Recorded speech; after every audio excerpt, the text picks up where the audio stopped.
नमस्कार विद्यार्थी मित्रांनो, नळ व पाण्याची टाकी याच्यावरचा आपल्याला एक प्रश्न बघायचा आहे. प्रश्न काय तो बघा. एक टाकी भरण्यास ए, बी व सी या तीन तीन नळाने एकत्रित 6 तास लागतात. ते तिन्ही नळ 2 तास सुरू ठेवल्यानंतर सी नळ बंद केला, तेव्हा उरलेली शिल्लक टाकी ए व बी नळाने 7 तासात भरली. तर फक्त सी ने ती टाकी किती वेळात भरेल? एक टाकी भरण्यासाठी एबीसी एकत्रित 6 तास लागतात त्यांना. ए, बी, सी यांना 1/6 तास लागतात आणि तिन्ही नळ ते 2 तास सुरू ठेवलेत आणि त्यानंतर सी नळ बंद केलाय. म्हणजेच हे ए, बी आणि सी हे 2 तास चाललेले. मग हे 2 तास चालले तर त्या 2 तासात त्यानं किती भाग भरला असेल पाण्याचा? मग हा 1/2 तासामध्ये 2/6 याचा संक्षिप्त करा. बेक बे बेत्रिक 6 एवढा हे भाग काय करतील ते 2 तासामध्ये एबीसी हे भरतील. मग आता शिल्लक त्या टाकीचा शिल्लक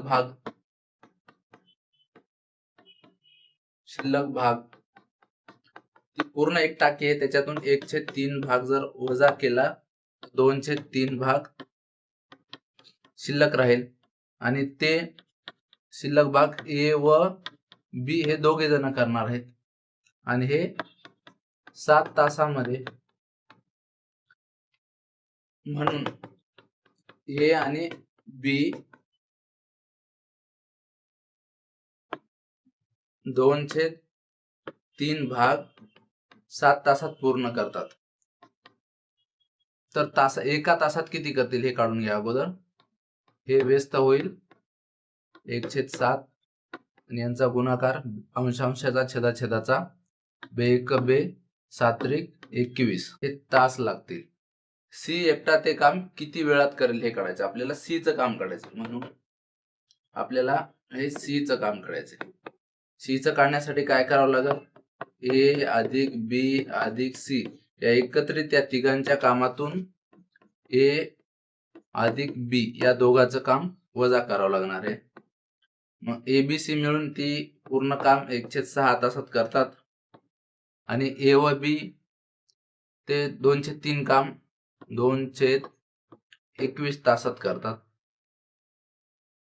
यांची वजाबाकी करून घ्या.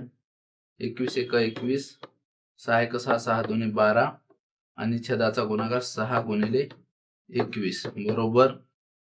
यांची वजाबाकी 9 येईल आणि छेदामध्ये 6×21 3 त्रिक 9 3 7 21 आणि 3 1 3 3 2 6 आणि वरी 1/, खाली 7 2 14. म्हणून एकटा सी ते काम 14 तासामध्ये करेल.